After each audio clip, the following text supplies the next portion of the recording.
I'm Nisha. I'm one of the RNs working the floor today, and I'm here to perform an assessment on you. Is that okay? Sure. Okay. First, let me start by getting your name and date of birth. Barbara, Uh-huh.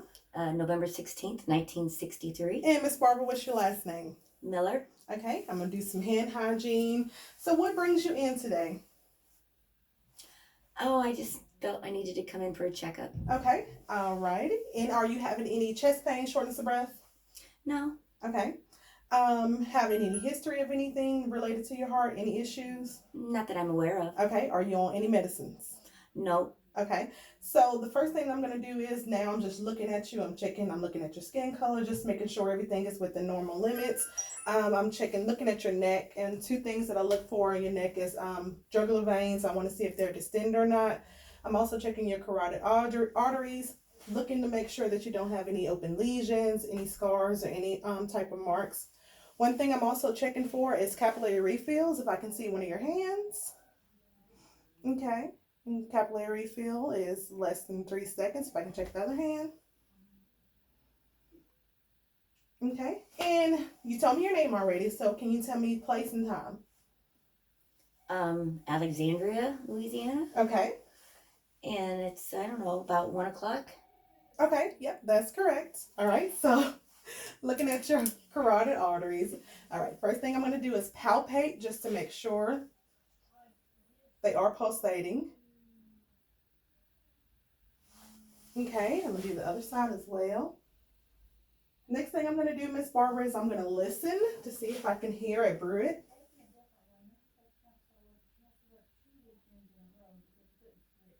Okay, and the other side as well.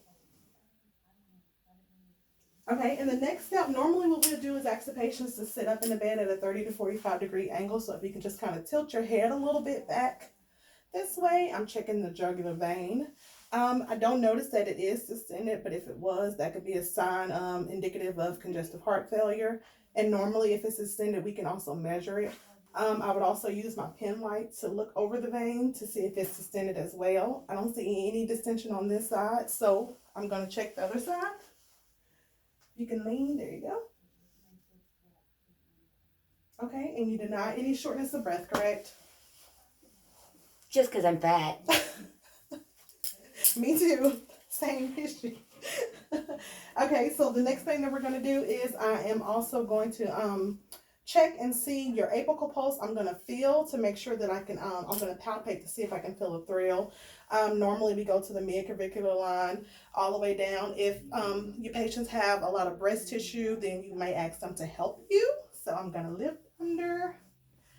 Yeah, I don't know what kind of bra you have on. I'm feeling. Okay. Okay.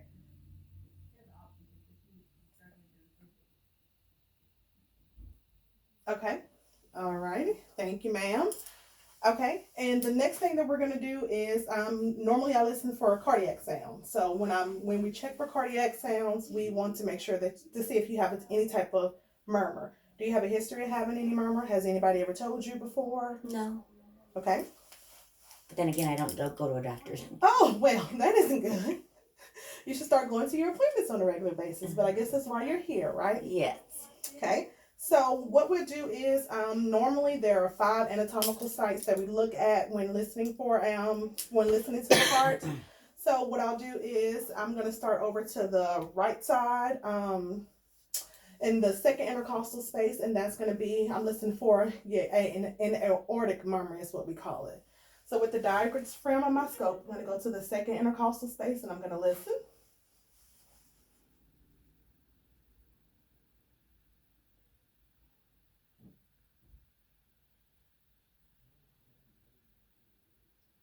Okay, and again, on the left-hand side, the second intercostal space, I'm going to listen for pulmonic.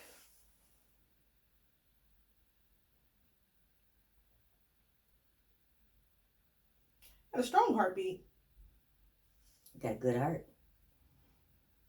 And then in middle, I'm going to listen for Erb's point. And that's usually the third intercostal space.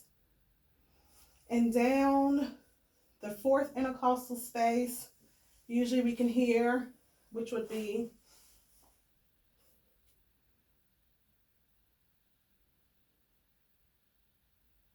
That's the tricuspid valve I'm listening for now.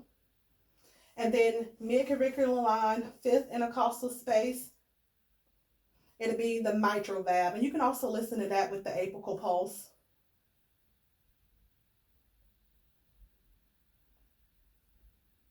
Okay, again, now I'm going to listen with the bell on my stethoscope. And again, I'm just listening to see if I hear any abnormalities or checking for murmurs. So the same as I did previously, just using the bell on my scope.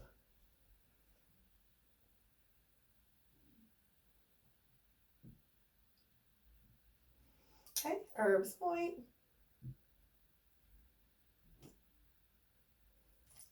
Tricuspid valve. And then mitral, and then also, Molestation. apical pulse.